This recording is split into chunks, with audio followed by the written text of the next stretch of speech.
Good morning, everybody. It's September 21st. Yes, good morning. Is it today the first day of fall or is it tomorrow? I never can get these equinoxes and Good question. Yeah, it sort of depends like where the moon is in the sky or something. I'm going to look that up because this is important. Today's the day. If it's the first day of fall. I think today is the day. It's tomorrow. So tomorrow my pumpkin spice love becomes legitimate instead of illicit and naughty like it is now. Anyway, so happy last day of summer. We need to get Trump to sign an executive order outlawing pumpkin spice. Now you're a Trump supporter, I see. Just to introduce ourselves, I'm Mark Van Steenrich. I'm the director for the Center for Prophetic Imagination. And I'm Daniel Wolfert, and I direct Micah, the Minnesota Institute of Contemplation and Healing. And Dan and I have a pumpkin spice rift between us. We do. Our love for one another cannot bridge. Today we're talking about fragile democracy.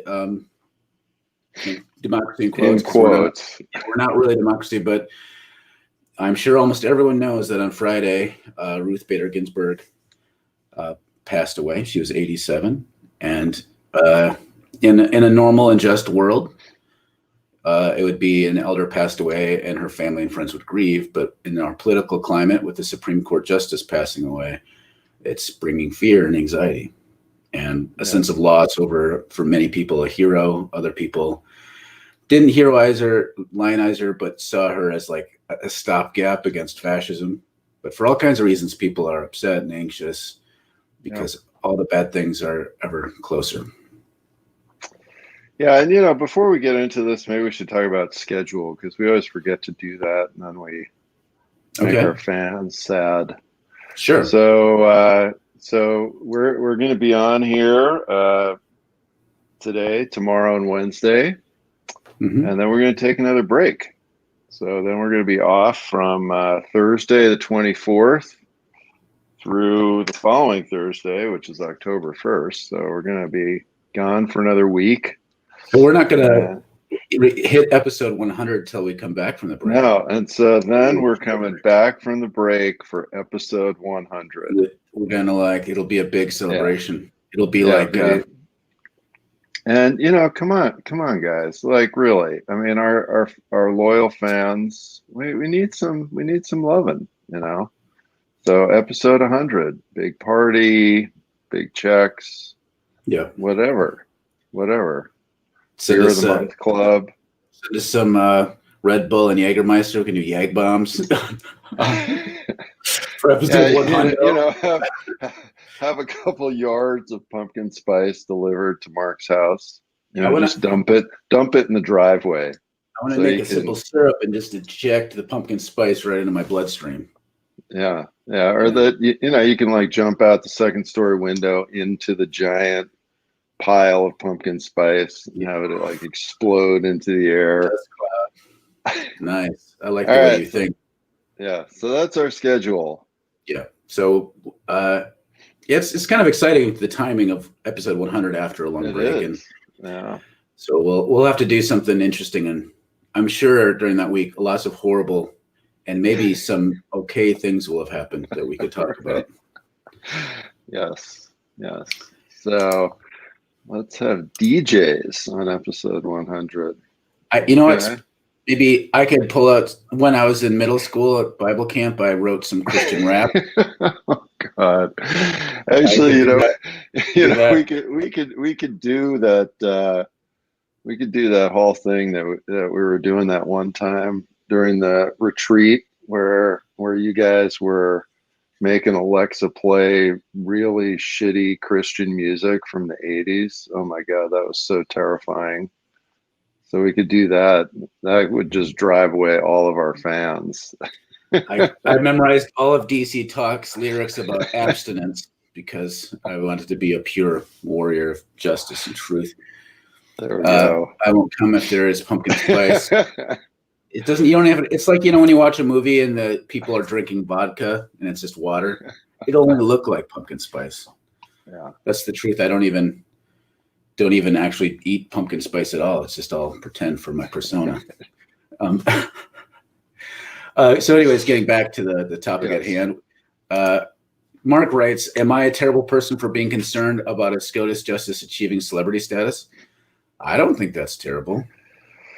No, and that's kind of what this episode's about, actually. So I appreciate that America has this celebrity culture, and we're all into this, and RBG's got these movies made about her, and rap, kind of this rap friendship with Notorious, and I get all of that. Like, this is what we do in America. It's kind of the big American thing, is to make everybody a celebrity. And, obviously she's an amazing person in American history. I mean, there's no question about that. And of course, I think it's pretty hilarious that all the conservatives, especially conservative women that hate her, but probably like having a credit card and a checking account and like being able to function as semi-equal human beings in the world. And that's pretty much all because of her. And so, her legal career is obviously remarkable, and that's great. However, there, to me, is a very serious problem with your government and your country and your, quote, democracy. If this poor 87-year-old cancer survivor has to like go to the gym and work out a couple hours a day to try to stay alive and keep her job to supposedly save her country,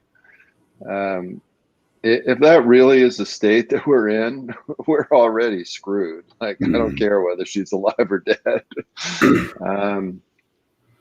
So that seems to be a very serious problem. Yeah, and like, we can talk about her legacy, and there's some things she did that weren't great, and like, this episode's not really about that, although if people want to comment on that, that's fine. Just no matter who this person is, if one person dying, like on part of the Supreme Court, can cause like all the fears that we have about fascism to become more of a possible reality, that's too much power. Yeah. Right. And already, like, we could talk about the role of the Supreme Court and how it's changed over 200 years, because that wasn't the intent for them to be the arbiters, like our kind of the elite council. Yeah. And to have people, again, this ties in with our episode about single issue voting. The abortion stuff hinges on who's a Supreme Court justice. Like, it's because we know that for good or bad, like whether you agree with the decisions they make or not, the Supreme Court can create law by fiat, basically, like by how they interpret. So this is a problematic situation to the point where, like, it just reveals Ruth Bader Ginsburg's death doesn't make democracy at risk.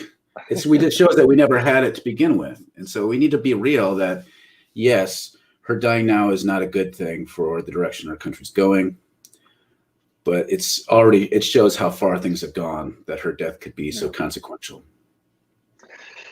Yeah, and I think that one of the things to me that I just feel like does not get highlighted enough, and that we need to keep coming back to, is that what I think one of the things that this highlights as a problem is how uninvolved so many people are.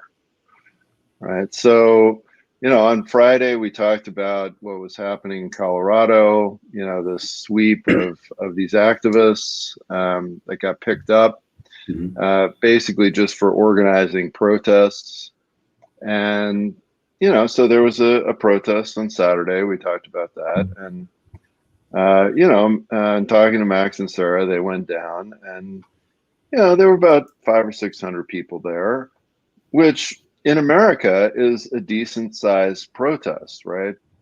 But contrast it with the fact that in Belarus, the same day, I believe it was on Friday, maybe it was on Thursday, there were also a number of women activists arrested.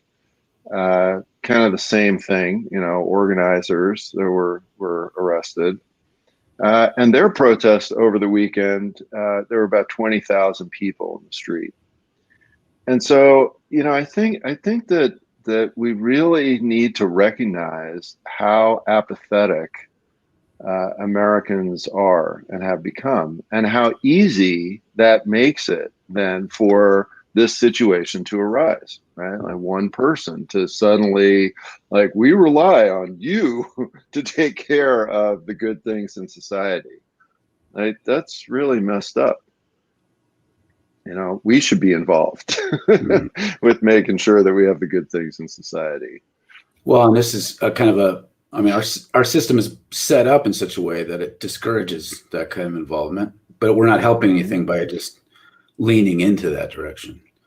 Yeah. I mean, there's all kinds of things about how we have a party duopoly that encourages, like, it's not like you can fight for your candidate for some sort of other party to gain seats in the parliament. Like, we don't have that system.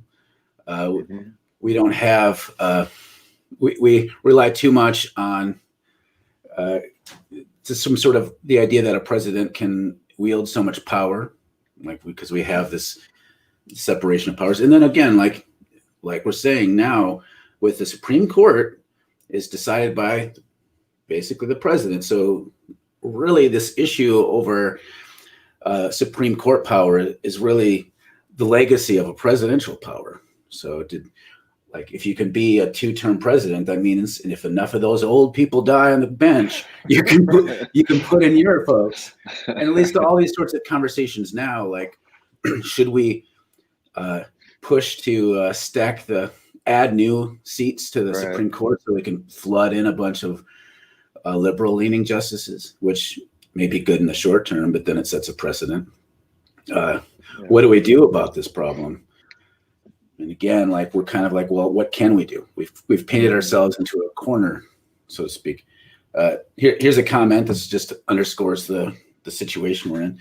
Susan writes, this Supreme Court judicial activism for right-wing anti-abortion has gone on for decades. It's true. It's been the defining issue for the right. That's why the fear of losing a liberal judge. Serve for life, so we would be screwed if Moscow Mitch can shove another conservative appointee into court. This whole idea of, and again, like, serving for life can mean decades for some of these folks. It's a tremendous amount of power for someone to have. Yeah, and of course, the whole thing has gotten weirder and weirder as our life expectancy has extended, right? I mean, in the 18th century, like, this wasn't a big problem. I mean, you didn't have these people living to be almost 100 and being able to sort of function in their job. And so nobody ever thought, oh my gosh, like, what happens when we have, 8 Supreme Court justices that are 104 and are kind of staggering into work and babbling about their cases? It's just one of those things that you could not have predicted when you wrote the Constitution. And so, it just has created this very, very bizarre situation. And and the abortion thing, again, is just fascinating in terms of the complicity of this very toxic form of Christianity. And I just feel like we're always displacing our blame and confusion in kind of the wrong place. It's like that being numbed by big numbers. We're also very easily distracted. It's like squirrel, and so this all gets focused on the Supreme Court, but really the issue is, why do you have these essentially all male patriarchal organizations blasting people over and over and over again, brainwashing them that, controlling women's bodies is a good idea? That's really where the problem lies. And there just isn't, there isn't a whole lot of reflection on that. Here's a couple comments from Leon. But if we really don't have a true democracy, are we deluded to think that we really have power even through protest and voting? I mean, that's part of the issue. Like, just to get into Biden for a second, You know how much I love talking about Biden, Dan. Smoking Joe. This is the thing, and this isn't me picking on anyone. It just underscores the complexity and difficulty of this. How many times have you heard people who would just really not want to vote for Biden at all otherwise say, and this isn't me, I'm planning on voting for the guy, so it's not like I'm not even arguing that. Say, well, it's important just to get Trump out, get Biden, and then we'll hold his feet to the fire. And no one knows really what that means because we don't have mechanisms for holding the president accountable to things except for voting. And we already know he's not going to run a second time. So we have very few levers in our society to bring the American people to have, to hold our powerful people to account. And this is part of the challenge. And so what levers we do have, we don't even know how to use them very well. So it creates this question, like, how much power do we actually have? And that sense of like despair, because we realize we don't have much, is why we get 300 people showing up to protest. It's great. But then in Belarus, 20,000 people. Yeah. See, the thing is, though, I would push back against this assertion because I think that this idea of, oh, yeah, well, we have this republic, we don't have this true democracy, so we don't have any power, creates this downward spiral of apathy. Of course, people's power, we've talked about this tons from the system's point of view. Mm-hmm. Individuals' power in large systems is limited. There is no question about that. But that does not mean we have no power. And that does not mean that we could not be organizing to have a lot more power. This whole thing about the two-party monopoly. I mean, we have a two-party monopoly because people are lazy. There are enough people for a third party to win an election, any election, and especially if you started locally, right? I mean, my gosh, look at Bernie Sanders, right? Bernie Sanders is a professed socialist, came very, very close twice to being, the Democratic nominee. So I think that we actually do have a lot of power. I think that we abdicate our power, and I think that we get convinced to do that by all kinds of things. Well, the power we have isn't prescribed in the sense that here, this is like, we have to take it in directions that the establishment doesn't want. So like another example of a third party candidate who's almost won, but then biffed it, was Ross Perot. So those millennials have no idea maybe who he was, but he ran against Clinton and Bush, right? And he was just a third party independent candidate, almost took it all the way, backed out, said, I changed my mind, I'm going to do it anyway, and then lost momentum and lost to Clinton. But he was the outsider candidate. This happens in American politics. It's happened before. And really, of course, it's not establishment. There's reasons why the Democratic Party and the Republicans have their own internal rules, and it's to keep third-party things from really happening, or a candidate like Bernie Sanders from getting too much traction. But it still happens if we organize and push. And like even with Black Lives Matter, the reason why so many people had responded is because they became afraid of what happens if they didn't respond. So, I mean, this is politics. This isn't pleasant to say, especially for you nonviolence folks. Politics, things shift when the government is afraid of us. And we have the mechanisms to make powerful people afraid. Leah also writes, and is it really about grief for Ruth Bader Ginsberg? Or is it about the unveiling of the falsity of the American system? We really don't have the system we were taught we did. I think there's all kinds of feelings. Grief. I mean, I think there's some of that. I think it's, piling on the grief from the pandemic, from just, the general 5-alarm dumpster fire that we're in the midst of. But I think it's a lot of things. Kathleen writes, yesterday my sermon was about how to listen to persons with different viewpoints. I felt absolutely drained after I got home. the tensions between the Democrats and Republicans in my congregations is very intense. Then there's another large part that have checked out politically. Yeah. Yeah, it's easy to be overwhelmed, and when you get overwhelmed, you feel numb. Yeah. Yeah. No. Julia writes, consumer capitalist culture hypnotized too many of us into a pervasive state of distraction, and whiteness sucked the soul out of our folk selves, disabling us from being in touch with our own power. That's right. Yeah. Yeah. Yeah. I mean, there's no question that materialism is a great hypnotic force. You know, it's yeah. I mean, we just get distracted by shiny things,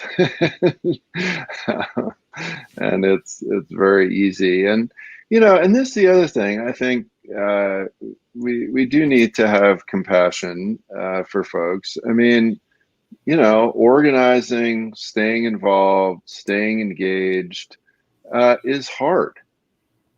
It's hard. There's a lot of tedium. There's a lot of you know, times that it doesn't seem like you're doing much, like much is happening at all. You know, it's volunteerism, so that's exhausting. I mean, I get all of that. I really do. And at the same time, we do spend a tremendous amount of time doing things that are just kind of zombification activities. And to connect that a little bit with Julia's comment, I mean, part of the issue is like when we hear about all this stuff, our first instinct is to figure out how I, as an individual, can protest all the things. Part of what's happened under capitalism and whiteness is capitalism encourages superfluidity, meaning you're not in a place anymore. You don't have roots in a place and a people. And whiteness creates a sense of artificial, like I have to do everything as an individual. And so when we think about politics, we should be thinking about how do we get our communities, our base, to engage stuff. And then individuals can rotate in and out and serve different roles. And so it's like a union. Not everyone who's a worker in a union is out there doing union work all the time. You have delegates and representatives. But then when the time comes to strike, everyone's called up and then you show up. But it's not like all the time you're sitting there worrying about union issues. You have shared roles. But we don't have community that way anymore. So this is, again, by design almost. So you don't have to do all the things as individuals if you're listening to this. Really, the question we should be asking is how do we create communities that engage this, that we can be a part of those communities and serve a role? Yeah. Mark writes, not only do they serve, quote unquote, for life, but they also are immediately members of the owner class by virtue of the status, privilege, benefits, income, and access to power conferred by passing the nomination, which isn't to suggest that all nominees aren't already extremely privileged and out of touch with the lives of the people impacted by their decisions.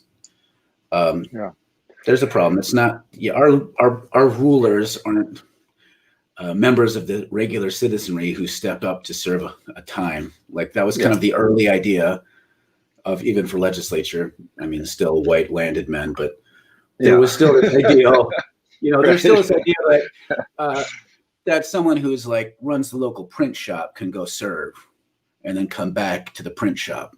Not, I'm going to go serve, and then after that, I'm going to be on the speaking circuit for the rest of my life. Catherine writes, I want to sample Dan sing Squirrel in a serious voice. I think we can make that happen, I think. If you...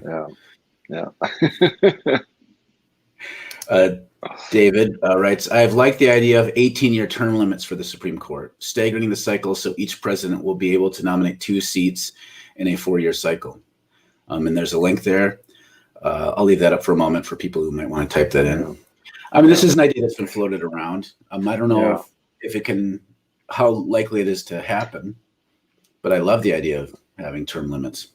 Yeah, I mean, I think it's great. And again, with our life extension, the other thing you could do is what a lot of universities finally did as people start to get older and older and older, you could just have a mandatory retirement age, right? I mean, there's absolutely no reason that, somebody in their 90s should still be doing this work. And, I think you could just say, right, 72, 75, whatever is mandatory retirement. And so, if you got nominated in your 40s or 50s, you could serve a long time. That'd be great. But this whole thing of we're wheeling people into the court, on their deathbed, is just ridiculous. I mean, there's nothing, there's nothing in it that makes sense.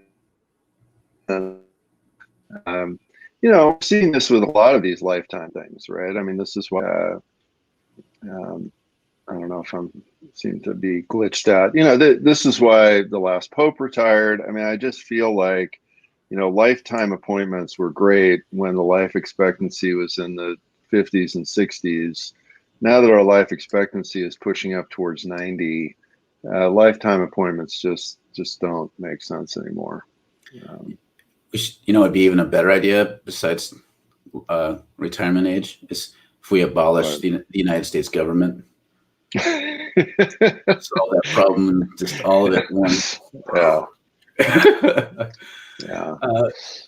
Kathleen writes, why can't we get rid of the Electoral College? Right. I mean, these are linked together. It's like we have this enshrined system that is kind of baked into the Constitution a bit, although you can get creative with it. And so then when we start messing with it, people get freaked out, like you're questioning the words of the Apostle Paul. Like that's what, it's like Holy Writ to people. Yeah, I mean, I think that, a big part of this is, as with things like whiteness and our history of slavery, which, our dear Führer thinks is unpatriotic.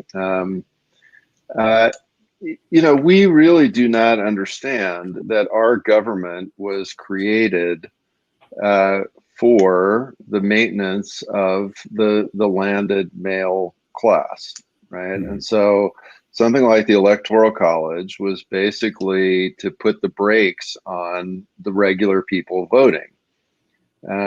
It's another one of these anachronisms that's just ridiculous, right? I mean, there should be just a national popular vote. And I don't know, if you want to somehow note how different states are doing, but, the fact that somebody in Wyoming, their vote counts 50 times as much as a single vote in California, that's obscene. I mean, it's just crazy. But it's this holdover from the fact that, the white male landed property class votes counted and everybody else's vote did not. It's astonishing watching people argue about the Electoral College, because it'll come down to why should California have more of a say than Rhode Island in who's president? Right. And because they somehow instinctively think that land should get a vote, which is why that was the purpose of Electoral College, is so that land gets a vote. It's really what it is. And so you're privileging landed people over not landed people. It's classist, but you can't, some people they just can't. It's like, but why, if I live in Wyoming, should I have less of a say in who's president? No, you individually have exactly the same say, or should. That's the point. Right. It's just, there's this logic baked in. Gus writes, the most recent issue of Jacobin has an interesting long piece by Jared Abbott about parties organizing within the Democratic Party. This is one of those big conversations that people have. DSA, working families are parties that are able to not split the vote as third parties, often by running in nonpartisan local elections and as Dems in the larger ones. I mean, this is part of the issue, though. Like, I've talked to a number of folks locally about this. Surprisingly, not a lot of energy by these smaller parties put into local elections, which to me, I mean, I know it's easy for me to say, but to me, it would make all kinds of sense for the DSA to have huge presence in city, county, and state elections, because then you can be a voting block that has to leverage power and relationship to nominate the Democratic candidate, and then you actually have a lever to pull, rather than when the Green Party brings out Jill Stein or whatever, and she gets like 0.1% of the vote, and people say that she ruined everything for everybody. Like which is what we have now from third parties. Yeah. Uh, Mark, you said something funny. I don't know what it was. I think everything I say is just hilarious. Yeah. Mark writes, we can't get rid of the Electoral College because it serves capitalist oligarchy in a system built around protecting capitalist oligarchy. That's right. Yeah, pretty much.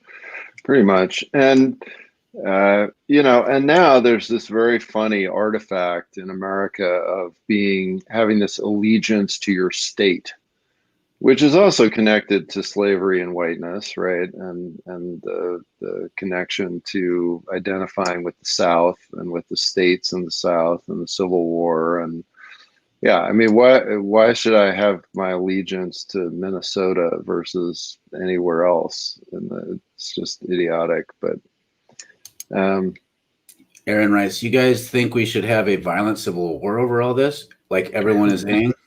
Seems like the optics of the left is getting so violent. The optics of the left is not getting violent at this point. No. I feel like your perception of reality is deeply flawed. And I don't see anyone saying we should have I think people are saying a civil war is becoming increasingly likely. And when it comes to violence happening, it's right-wing defenders defending their property and like saying Antifa started the fires. And so you have militia groups roaming around Oregon. I could say more, but I'm going to get, angry grumpy and seem violent. Yeah, and I would actually say that I think, rhetoric aside, the likelihood of a civil war in this country right now is probably amazingly low. For a whole host of reasons, but yeah, the violence that's being promoted is on the right. By far. There are friends of mine that and I talk about revolution all the time, but I don't really believe in an armed uprising as a viable thing. Part of the reason why civil wars happen largely because of two groups of people decide they want to do it. The military decides that they're going to back a coup, which I don't see that happening. I don't see them loving Trump that much. No. Or you have very wealthy people being split, which the oligarchy is pretty united no matter who's president at this point. So I don't see a civil war happening. Yeah, I see unrest happening, but that's not the same thing. David writes, the podcast Seen on Radio Season 4 on democracy is a good history of the suppression of democratic principles. Cool. Thanks for that. Susan writes, Trump has set the stage for this in a big way. Domestic violence. Yes, I think he's definitely agitating domestic violence. I see that sort of thing increasing, unfortunately. Mike writes, isn't our fragile democracy tied to the fragility of capitalism? Yes. Well, I would say it's the other way around. I think that the power of global capitalism is what makes democracy fragile, because the global capitalist oligarchs constantly, as we were saying before, constantly want to suppress democracy. They're very happy with democracy being sort of anemic. Because then it's just something else they don't have to worry about. Yeah, capitalism isn't. I mean, we talked about this with fascism in our conversations recently. When things get shaky with capitalism, that's when violence comes out. So you get militancy, and then you get even fascism, because those are the defense mechanisms. They're like the white blood cells within capitalism. They're not. Democracy isn't the natural state of capitalism. It gets to look like democracy, but if it's threatened, then militarism and fascism come out as a way of defending it. And it shows just like toxic masculinity, fragile masculinity. A couple last comments. Past time. Yeah, we're past time. Jim writes, Northwest Wisconsin yesterday. Picture this: flagpole, U.S. flag, Trump flag, Confederate flag. Not a few. By the way, it's getting scary. Yeah. Oh yeah, a lot of those out there. Gus writes, whenever people are, Oregon is the best, I like to remind folks that we were the only state inducted into the Union with a racial exclusion clause to make sure we didn't side with the South. Yeah. Yeah. Which again is another example of how we are an ahistorical society at That's our right. great detriment. We don't know a lot of history. So, yeah. Anyway, on that note, go study your history. Thanks for commenting. Appreciate everybody being around. Here's a way you can skills. Get together a little committee and plan our 100th episode birthday party. Yeah, sounds good. Yeah, that would be a good organizing adventure. All right. See ya. Tomorrow. Squirrel.